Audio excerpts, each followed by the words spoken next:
اعوذ باللہ من الشیطان الرجیم، بسم اللہ الرحمن الرحیم۔ جب انسان اپنی ذمہ داری پوری کرتا رہتا ہے، جیسے اپنے جسم کی ذمہ داریاں ہیں کچھ کہ مجھے کھانا کھانا ہے، روٹی کھانا ہے، کچھ دیر آرام کرنا ہے، اپنے جسم کو صاف ستھرا رکھنا ہے، اپنے جسم کو ڈھانکنا ہے، سردی گرمی کا خیال رکھنا ہے، بالکل اسی طرح روح کی ذمہ داریوں میں سب سے بڑی ذمہ داری، سب سے اہم ذمہ داری جو ہے وہ اللہ کی عبادت ہے۔ اسی لیے ہم کو اللہ نے پیدا کیا ہے کہ تم میرے غلام بن کے رہو، تم میری کریشن ہو، میں نے تم کو آزادی دی ہے، بس تمہارا کام یہ ہے کہ تم اپنی آزادی کو میرے حوالے کر دو، میں تمہیں کچھ طریقے بتاؤں گا، اس طریقے کے مطابق عمل کرو، دیٹس آل۔ اور یہ طریقہ سکھانے کے لیے تمہیں میں سے میں ہر مرتبہ اپنا ایک نبی، ایک رسول چنوں گا۔ چنانچہ اللہ سبحانہ وتعالیٰ نے کئی مرتبہ اس کی مثالیں دی ہیں۔ اس میں سورہ ابراہیم کی ایک آیت آپ کے سامنے پیش کروں گا۔ اعوذ باللہ من الشیطان الرجیم، بسم اللہ الرحمن الرحیم۔ وما ارسلنا من رسول الا بلسان قومہ۔ وما ارسلنا یعنی وما خلقت الجن والانس کی سیم ڈائلاگ ڈیلیوری ہے۔ وما ارسلنا من رسول، ہم نے ہرگز کوئی ایسا شخص نہیں بھیجا رسول بنا کے، بلسان قومہ، کہ اس کی زبان بولنے والا ہی رہا ہے ہمیشہ۔ کل ہی میں نے اپنے ایک بیان میں کہا تھا کہ جب کبھی بھی کوئی سمجھانے والا آیا ہے، وہ اسی قوم کے اندر، اسی قوم کی زبان، اسی قوم کی بولی بولنے والا اللہ تعالیٰ نے اٹھایا ہے۔ یہاں ایک سوال یہ پیدا ہوتا ہے کہ آخر اگر دوسری زبان والا آ جاتا وہاں پر، تو اپنی زبان والے کی بات لوگ سننے کے لیے تیار نہیں ہیں، دوسرے کی بات کیسا سنتے؟ میں نے پوسٹ مین کی بھی مثال دی تھی کہ پوسٹ مین بھی ایک مراسل کی طرح ہی کام کرتا ہے، اسے مراسل کہتے ہیں۔ مراسل اور رسول میں فرق یہ ہے کہ مراسل صرف لا کے پیپر آپ تک پہنچا دیتا ہے، رسالہ یا پیغام، لیکن رسول نبی وہ ہوتا ہے جو اس کو سمجھاتا بھی ہے، جو اس پر خود بھی عمل کر کے دکھاتا ہے۔ وہ پیغام صرف آپ کے لیے نہیں ہوتا بلکہ وہ اس کے اپنے لیے بھی ہوتا ہے، کیونکہ وہ اپنے خالق کا پیغام ہے، اپنے کریٹر کا پیغام ہے۔ اب چنانچہ محمد رسول اللہ صلی اللہ علیہ وسلم جو ہے آخری رسول تھے، آپ کے بعد کوئی رسول آنے والا نہیں ہے، لہٰذا اب یہاں سے ایک ایسی زبان کا انتخاب کیا جائے، ایک ایسی قوم کا انتخاب کیا جائے جو کہ ایسے سینٹر مڈل پوائنٹ میں ہو، جو دنیا تک پہنچے یا دنیا مجبور ہو جائے اس تک آنے کے لیے۔ تو اللہ سبحانہ تعالیٰ نے عربی زبان کو چنا، عربوں کو چنا، ان میں سے ایک رسول اٹھائے۔ اس کی کافی مثالیں ہیں، میں آیت مکمل کرتا ہوں۔ وما ارسلنا من رسول الا بلسان قومہ لیبین لہم، تاکہ ان کے ساتھ میں بیان کر دے، کھول کھول کے سمجھا دے۔ ہاں، فیضل اللہ من یشاء یہدی من یشاء۔ اب اتنی وضاحت کے بعد بھی اگر کوئی آدمی اپنی آنکھوں کے سامنے چلتا پھرتا بولتا سنتا ایک آدمی جو تمہارے درمیان اپنی زندگی گزار چکا ہے، اس کی بات بھی تم ماننے کے لیے تیار نہیں ہو، اس کا سمجھانا بھی کارآمد نہیں ہو رہا تمہارے لیے، جو باتیں تمہارے لیے پازیٹیو ہونا چاہیے تھی کہ ارے یہ بندہ تو ہمارے سامنے کا ہے، اس نے کبھی زندگی میں جھوٹ نہیں بولا، اس نے کبھی کسی کے ساتھ خیانت نہیں کیا، اس نے کبھی کوئی بری بات نہیں کی کسی کے ساتھ، آج یہ بات جھوٹ کیوں بولے گا؟ اچھا، پھر اس میں اس کا خود کا اپنا فائدہ کیا ہے؟ نبی صلی اللہ علیہ وسلم کو ہر طریقے سے چیک کیا گیا۔ اللہ تعالیٰ نے ان کے ڈائلاگ بیان کیے ہیں کہ دیکھو یہ چاہتا ہے کہ ہم پہ سرداری جتائے۔ دوبارہ یہ بھی بتا دیا کہ وہ لوگوں نے اپنا آفر بھی دیا، دیکھو ہم تم کو اپنے قبیلے کا سردار بنا لیں گے، سب سے زیادہ دولت مند آدمی تمہارے کو بنا دیں گے، جتنی دولت چاہیے لے لو، اور جو خوبصورت لڑکی عرب میں اس وقت موجود ہے وہ تم سے بیاہ بھی دیتے ہیں، شادی بھی کر دیتے ہیں، پھر تم کو کیا چاہیے؟ لیکن تم ہمارے عقیدے کو غلط مت بولو، ہمارے معبودوں کو غلط مت ٹھہراؤ، ہم جو باتیں پہلے سے مانتے آئے ہیں اپنے باپ دادا سے، اس کو غلط مت بولو۔ یعنی دکھتی رگ اس میں یہ بتائی گئی ہے کہ تم ہمارے پرانے عقیدے کو، ہماری جہالت کو ٹھیس مت پہنچاؤ. تم آ کے ایک نئی بات سنا رہے ہو تو وہ ہم کو بہت تکلیف دہ ہے. پھر ہمارا خیال یہ ہوا شاید تم پیسوں کے لیے کر رہے ہو، لے لو پیسہ لے لو. شاید تم سرداری چاہتے ہو، چلو ہم تم کو سردار بنا لیتے ہیں. چلو تمہاری یعنی خوبصورت لڑکی سے تمہاری شادی بھی کروا دیتے ہیں. اور کیا چاہیے؟ دیکھیے ایسے ایسے واقعات ہوئے. وما ارسلنا من رسول الا بلسان قومه لیبین لهم، تاکہ ان کے سامنے کھول کھول کے بیان کر دے. فیضل به من یشاء ویہدی به من یشاء. اب اس کے باوجود بھی اگر کوئی راہ راست پہ نہ آنا چاہے تو اللہ ایسے لوگوں کو یضل، ضلالت میں مبتلا کرتا ہے. وللضالین والا لفظ ہے، بہکا دیتا ہے، گمراہ کر دیتا ہے. وہ یہدی بھی من یشاء، اور پھر جس کے اندر یہ تڑپ دیکھتا ہے کہ وہ راہ راست پہ آنا چاہتا ہے، وہ یہ چاہتا ہے کہ میں جو ہے اللہ کی پابندی کروں، اللہ کی فرما برداری کروں، اللہ کے احکام کی پابندی کروں، اللہ کی عبادت کروں، سچے دل سے وہ اپنے رب کو پہچانتا ہے، تو پھر اللہ اس کو صحیح راستہ بھی دکھاتا ہے، صحیح بات سمجھاتا بھی ہے. لیکن اس کے لیے آپ کو کچھ برائیاں چھوڑنا پڑے گا. اب یہاں پھر وہی طریقہ، آیت کے اختتام پہ اللہ تعالیٰ اپنی کوئی نہ کوئی صفت بیان کرتے ہیں. وہ هو العزیز الحکیم. وہ بڑا بالادست ہے. عزیز کا مطلب ہے ساری طاقتیں اس کے پاس ہیں، اس کے آگے کسی کی کوئی نہیں چلتی، اسے عزیز کہتے ہیں. اور حکیم، حکمت یعنی پالیسی، کہ وہ سمجھتا ہے وہ پوری دور کی باتیں. جیسے ایک حکیم ہمارے مرض کو پہچانتا ہے، وہ تو عزیز الحکیم ہے. بہرحال یہاں ترجمہ لکھا ہوا ہے میرے سامنے، دیکھ لیتے ہیں کیا ہے. ہم نے اپنا پیغام دینے والے کے لیے، ہم نے اپنا پیغام دینے کے لیے جب کبھی بھی کوئی رسول بھیجا ہے، اس نے اپنی قوم ہی کی زبان میں بھیجا ہے تاکہ وہ انہیں اچھی طرح کھول کر بات سمجھائے. پھر اللہ جسے چاہتا ہے بھٹکا دیتا ہے اور جسے چاہتا ہے ہدایت بخش دیتا ہے. وہ بڑا بالادست اور حکیم ہے. یہ بات تو آپ کی سمجھ میں آ گئی کہ اللہ تعالیٰ نے ہر قوم میں اپنا رسول اسی زبان کے بولنے والے کو بنایا. عرب میں محمد الرسول اللہ کو اس لیے بنایا، وہ بھی میں نے سمجھا دیا، کیونکہ اب ساری دنیا سے لوگ مکہ آنا چاہتے تھے، آتے بھی تھے. تو جب مکہ آئیں گے تو ظاہر بات ہے وہ عربی زبان سے کہیں نہ کہیں وابستگی ہوگی. اگر کسی کو عربی نہ بھی آتی ہو، کوئی فارس سے آیا ہوا ہے، کوئی کہیں افریقہ سے آیا ہوا ہے، کوئی انڈیا سے آیا ہوا ہے، اس زمانے میں بھی لوگ ہندوستان سے آتے تھے. دنیا کے ہر مقام سے لوگ وہاں تک پہنچ رہے تھے. تو اب مقصد یہ تھا کہ یہ عربی زبان ساری دنیا بولنے لگے، عربی زبان میں ہی نماز پڑھی جائے، عربی زبان میں ہی اذان دی جائے، عربی زبان میں ہی قرآن کو پڑھا جائے، سمجھا جائے. کیونکہ اللہ تعالیٰ کو تو یہ پتہ ہے وہ خالق اور مالک ہے، پروردگار ہے. یہی زبان وہ زبان تھی جو آدم کو سکھائی گئی تھی. لوگوں نے اس کی الگ الگ شکلیں بناتے بناتے بناتے بناتے ایک نئی زبان کریٹ کر لی. پھر ادھر کی طرف گئے، پھر الگ زبان بناتے بناتے بناتے اور ایک اپنی زبان بن گئی. بنیادی طور پہ جب آپ تمام زبانوں کا احاطہ کریں گے، سب کو سامنے لائیں گے ٹیبل پہ، اس کا انالیسس کریں گے، اس کی ریسرچ کریں گے، اس میں تحقیق کریں گے، تو آپ کو یہ پتہ چلے گا. ایک ایک لفظ کو لے لیجئے، فارمولے آلموسٹ سیم ہیں. اللہ سبحانہ و تعالیٰ نے جو ہے اونٹ کو جمل کہا ہے، تو انگلش میں اس کو تھوڑا سا چینج کر کے کیمل کر دیا ہے. یہاں ابراہیم ہے تو ابراہم ہو گیا، یوسف ہے تو جوزف ہو گیا. یعنی ہر ایک کو میں بہت ساری مثالیں دے سکتا ہوں. چلیے اب یہاں سورہ شورا کی ایک اور ایک آیت میں آپ کے سامنے پیش کروں گا. سورہ شورا جو ہے 26 نمبر پہ ہے، یہ آیت نمبر 195 ہے. نکال کے دیکھ لیجیے گا، اور میں کوشش کروں گا ڈسکرپشن میں تمام آیتیں ڈال دوں. اور پہلے والی ابراہیم، سورہ ابراہیم میں نے آپ کو پیش کی تھی، وما ارسلنا، وہ 14 نمبر پہ ہے اور آیت نمبر اس کی 4 ہے. اب میں جو دوسری آیت آپ کے سامنے پیش کر رہا ہوں بڑی چھوٹی سی ہے، اس میں صرف 3 لفظ ہیں، بلسان عربی مبین. آپ آگے سے پیچھے سے پڑھتے جائیں گے 190 سے، کہ ہم نے جبرائیل کے ذریعے سے کتاب بھیجی ہے بلسان عربی مبین.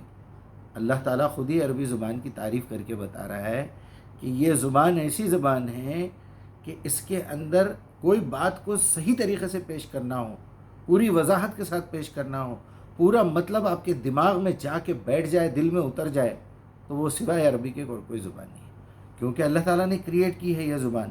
باقی تمام زبانیں جو ہے نا، وہ کچھ لوگ اعتراض کرتے ہیں اس بات پہ، آپ کے پاس کیا ثبوت ہے اور ایسا ہے۔ میں بولتا ہوں بھائی آپ جائیے منہ دھو کے آئیے، وضو کر کے آئیے، اب اور کیا بولوں۔ اذا قاتبہم الجاہلون قالوا سلاما، اپنے آپ کو بڑے ترمخواں سمجھتے ہیں، ہر چیز کی دلیل چاہیے، ہر چیز کی دلیل چاہیے۔ ارے میرے بھائی ہر چیز کی دلیل نہیں ہوتی، کچھ عقلی دلیل بھی ہوتی ہے۔ اب آپ کے پاس عقل نہیں ہے، آپ لکیر کے فقیر ہیں، تو میں کیا کروں؟ خیر چھوڑیے۔ اللہ تعالیٰ نے آدم کو کچھ کلمات سکھائے، تو وہ کلمات کون سی زبان کے تھے؟ سری لنکا کے تھے، سنگڑا کے تھے، ملیالم کے تھے، انگلش کے تھے؟ وہ زبان کہاں چلی گئی پھر؟ بھائی بات کرو تو کچھ سمجھداری کی کرو، وہ کون سے کلمات تھے؟ پھر جنت کی زبان کیا بولی جائے گی؟ وہاں لوگ کون سی زبان بات کریں گے؟ جنت میں کون شخص جائے گا؟ چلیے اگر بنی اسرائیل کا کوئی بندہ جاتا ہے تو وہاں کیا ہونا چاہیے؟ تو جنت کی بھی کوئی ایک زبان بنائی جائے گی نا، وہ کون سی بنائی جائے گی؟ وہی زبان بنائی جائے گی جو آدم کو الفاظ سکھائے گئے تھے۔ اب ایک آدمی عربی سیکھے بغیر چلا گیا تو وہ کافر تو نہیں مرے گا؟ ایک بندہ گونگا ہے، اس کو عربی تو کیا کوئی دوسری زبان بھی نہیں آتی، اشاروں کی زبان آتی، کیا وہ جنت میں نہیں جائے گا؟ پھر وہ جہنم میں جائے گا۔ اور اس طرح کی باتیں کر کے لوگ جو ہے تکلیف پہنچاتے ہیں، کیونکہ چھوٹا ذہن، چھوٹی باتیں۔ تو عربی زبان اللہ تعالیٰ نے پہلے سے بھی، جس زبان میں ہم تمام انسانوں سے بات کی تھی، اذ اخذ ربک من بنی آدم من ظہورہم وذریتہم اشہدہم علی انفسہم الست بربکم قالوا بلی شہدنا ان تقولوا یوم القیامہ انا کنا عن ھذا الغافلین۔ یہ باتیں ہماری ہو چکی ہیں اللہ کے ساتھ، اسی زبان میں ہو چکی ہے، کیونکہ ہم کو وہ زبان آئی تھی اس وقت۔ چلیے ٹھیک ہے، مرنے کے بعد بھی عربی زبان آ جائے گی، لیکن فی الوقت عمل کرنے کے لیے تو آپ کو عربی زبان سیکھنا ہے، تاکہ آپ کے ذہن کے وہ تمام پارٹس جس برین کے لیے زبان کو ڈیزائن کیا گیا تھا، جس زبان کے لیے یہ برین ڈیزائن کیا گیا تھا، اس کو کریٹ کیا گیا تھا کہ تاکہ یہ سافٹ ویئر یہ مدر بورڈ میں ڈالیں گے تو اس کو سپورٹ کرے گا۔ سمپل لینگویج، سمپل بات ہے۔ چلیے بلسان عربی مبین، یہ سورہ شورى کی آیت تھے 195۔ اب سورہ یوسف کی ایک بڑی اچھی آیت اور ایک بھی ہے، آیتیں سبھی اچھی ہیں لیکن فٹ بیٹھنا چاہیے۔ انا انزلناہ قرآنا عربیا لعلکم تعقلون، بس یہاں تو ختم ہو گیا آدمی۔ انا انزلناہ، بے شک ہم ہی نے اس کو نازل کیا ہے، قرآناً، اور واضح بھی کر دیا، اس قرآن کو ہم ہی نے نازل کیا ہے عربی زبان میں، لعلکم تعقلون، اس کا تعلق ڈائریکٹ عقل والوں سے ہے۔ تو ابھی میں نے جو بات کی ہے آپ سے کہ ہماری عقل کو، ہمارے برین کو اسی زبان کے لیے بنایا گیا ہے، اس زبان کو ہماری عقل کے لیے ڈیزائن کیا گیا ہے۔ تو حضرات کرم، آپ لوگوں سے میری یہ گزارش ہے کہ عربی اپنے بچوں کو سکھائیے، عربی زبان چلیے بولنا شروع کرے تو بہت اچھی بات ہے، بہت اچھی بات ہے۔ کوشش کیجئے عربی زبان کے زیادہ سے زیادہ الفاظ استعمال کریں آپ، اور باتوں باتوں میں لوگوں کو، اپنے بچوں کو قرآن سکھاتے رہیے۔ میں ایک اس کا دوسرا پہلو بھی بتانا چاہتا ہوں آپ کو، تھوڑا سا ٹائم زیادہ ہوگا لیکن اچھا ہے۔ تو کچھ لوگ یہ چاہتے ہیں کہ ہم نے جو بھی رسول، جو پہلے میں نے ابراہیم کی، سورہ ابراہیم کی آیت 4 بتائی آپ کو، کہ ہم نے جو بھی رسول بھیجا ہے اس کی اپنی زبان میں بھیجا ہے۔ تو میرے بھائی، جو لوگ ہندوستان میں پیدا ہوئے ہیں، خاص طور پہ میں ان سے مخاطب ہوں، اگر آپ تیلگو زبان بولتے ہیں تو آپ کو کوئی ضرورت نہیں ہے قرآن پڑھنے کی، آپ کو کوئی ضرورت نہیں ہے رسول کی کوئی بات سمجھنے کی۔ آپ اردو بولتے ہیں، آپ کا کوئی تعلق نہیں ہے اسلام اور دین سے۔ آپ انگلش بولنا چاہتے ہیں، بے شک بولیے، وہ انگلش زبان آپ کی ہے۔ تو اب تلاش کیجئے کہ آپ کی زبان میں اللہ تعالیٰ نے کون سا رسول بھیجا تھا۔ اسی آیت کو پکڑ کے قرآن کے خلاف ملحدین بات کر رہے ہیں کہ ارے بھائی یہ تو عرب کے لوگوں کے لیے نازل ہوا تھا، آپ کیوں پریشان ہیں؟ تو میں بھی آپ سے یہی عرض کروں گا کہ اگر آپ کو اس بات سے بالکل بے فکری ہے کہ مجھے کیا کرنا ہے، کوئی اوپر والا ہے یا نہیں ہے تو ہے، نہیں ہے تو نہیں ہے، مجھے کیا کرنا ہے؟ مجھے بھوک لگتی ہے، میں کھانا کھا لیتا ہوں جانوروں کی طرح، مجھے نیند آتی ہے، میں سو جاتا ہوں جانوروں کی طرح، مجھے جس پہ دل آ جاتا ہے وہ جانور جس طرح دوسرے جانور پہ چڑھ جاتا ہے، میں بھی اسی طرح چڑھ جاتا ہوں. اس کے دل میں بھی کبھی رونے کا دل کرتا ہے تو کتے روتے ہیں روڈوں پہ، میں بھی رو لیتا ہوں. وہ بھی سانس لیتے ہیں، میں بھی لے لیتا ہوں. تو پھر یہ پرابلم کیا ہے؟ مجھے سیدھے طریقے سے کچھ ملتا ہے کھانے کو تو ٹھیک ہے، ورنہ کتوں کی طرح لڑ کے کھینچ لوں گا. میرے اندر تھوڑا سا زیادہ برین ہے تو میں لوگوں کو جھوٹ بولوں گا، دھوکہ دوں گا، اسمگلنگ کروں گا، چیٹنگ کروں گا، ایسی نئی اسکیمیں نکالوں گا کہ لوگ دھوکہ کھا جائیں اور مجھے وہ پیسہ مل جائے. تو میری بڑی ادباً گزارش ہے آپ لوگوں سے، آپ بالکل ٹینشن نہ لیں. اور میں ان بھائیوں سے بھی گزارش کروں گا جو دین کا کام کرنا چاہتے ہیں، جو میری طرح رات دن لوگوں کے پیچھے پڑے ہوئے ہیں کہ دیکھو عربی سیکھ لو، قرآن سمجھ لو. تمہارا اس دنیا میں کامیاب ہونا، آخرت میں کامیاب ہونے کا یہ ایک ہی دروازہ ہے، یہ ایک ہی راستہ ہے، یہ ایک ہی طریقہ ہے محمد صلی اللہ علیہ وسلم کا، یہ ایک ہی راستہ ہے اسلام کا. یہ وہی منزل ہے قیامت کی، آخرت کی، وہ جنت ہے. تمہارا تزکیہ بے حد ضروری ہے. آگے کے پوائنٹ پہ، چیک پوائنٹ کے اوپر آپ کا انسپیکشن ہونے والا ہے. آپ اگر ہر چیز سے کلیئر رہیں گے تو وہاں جا سکیں گے.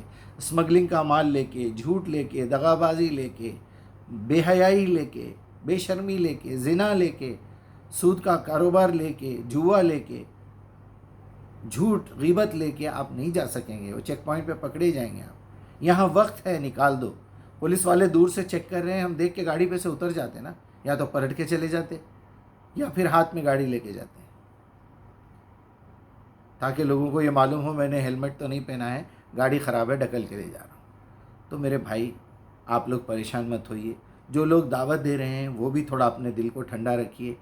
جو خود یہ چاہتا ہے کہ میں اسی دلدل میں رہوں، میں اسی زبان کا جو ہے غلام ہوں، اگر اللہ کو پسند ہے تو آج بھی میرے لیے کوئی رسول بھیج دے. تو پھر میں پلٹ کے وہی بات کروں گا آپ سے کہ وہی کام ہم لوگ کر رہے ہیں. اب کوئی رسول آنے والا نہیں ہے، اس لیے مسلمانوں کو اللہ تعالیٰ نے یہ ذمہ داری دی ہے، جاؤ ان غیر مسلموں تک یہ کتاب کو پہنچا دو جس میں ان کے لیے پیغام لکھا ہوا ہے، اور ان کو آہستہ آہستہ عربی زبان سکھاتے جاؤ اور آہستہ آہستہ میرے پیغام ان کو ان کی زبان میں پہنچاتے جاؤ. سمپل جاب ہے آپ کو. لیکن نوبت یہ آ گئی ہے یہاں ڈاکٹر صاحب کے گھر میں خود ہی جو ہے کوڑ اور جزام اور ٹی بی اور کووڈ اور یعنی السر، کینسر، بواسیر، ہر قسم کی بیماریاں ہمارے اپنے گھر میں موجود ہیں. باہر جا کے جھوپڑ پٹی میں مریضوں کو ڈھونڈنے کا وقت ہی نہیں مل رہا. جبکہ کتاب نازل اسی لیے ہوئی تھی، ہدی للناس کہا اللہ تعالیٰ نے، سارے انسانوں کے لیے. اس آیت کو بھی بدل دے رہے ہیں. ہدی للناس کا مطلب یہ بتا رہے ہیں کہ بھائی یہ کتاب صرف انسانوں کے لیے آئی ہوئی ہے، کہیں تم جانوروں کو بھی سنانے لگ جاؤ گے. ایسی کوئی بات ہو سکتی کیا؟ اس کا یہ مطلب نکال رہے ہیں ظالم لوگ. تو میرے بھائی بڑی گزارش کے ساتھ میں آپ لوگوں سے عرض کروں گا، آپ لوگ بھی ٹینشن مت لیجئے جو قرآن کو نہیں ماننا چاہ رہے ہیں. انشاءاللہ العزیز آپ کے لیے جو بھی آپ کو اچھا لگے آپ وہ کریے، زیادہ ٹینشن لینے کی ضرورت نہیں ہے. جو حضرات دائی ہیں وہ بھی زیادہ ٹینشن لینے کی ضرورت نہیں ہے. سیدھے طریقے سے قرآن کو پہنچائیے، مسئلے مسائل پیش کر کے آپسی دشمنیاں مت بڑھائیے، دوستی کیجیے. آج نہیں سمجھ میں آیا تو شاید کل سمجھ میں آ جائے. ایک بار دشمنی ہو گئی تو پھر آپ کی ہر اچھی بات بھی بری لگے گی. آپ کا کیریکٹر غلط ہے، آپ دین کی دعوت دے رہے ہیں. آپ کے منہ سے بدبو آ رہی ہے، آپ دین کی دعوت دے رہے ہیں. آپ کے بغلوں سے پسینے کی بو آ رہی ہے، آپ دین کی دعوت دے رہے ہیں. ایسا نہیں ہوتا میرے بھائی. آپ ایک صابن بیچنے نکلے ہیں، آپ خود گندے ہیں. آپ ایک کپڑوں کی ایک ٹی شرٹ سمجھیے آپ پہننے کی، وہ پہن رہے ہیں اور آپ کے کپڑے پھٹے ہوئے ہیں. آپ جوتے کا ایڈورٹائزمنٹ دے رہے ہیں، آپ کے پاس جوتے نہیں ہیں. ایسے نہیں ہوتا. لہٰذا قرآن سے دعوت دیجیے، اور جتنی باتیں آپ کرتے جائیں گے قوانین کی، وہ سب پہلے آپ کی طرف دیکھے گا. تو ایمان کی دعوت دیجیے، اسلام وہ خود بخود سمجھ جائے گا. بارہا سمجھاتا ہوں، ایمان مکی صورتوں میں ہے، مدنی صورتوں میں اسلام ہے. آپ کو اسلام کی دعوت دینے کی ضرورت نہیں ہے.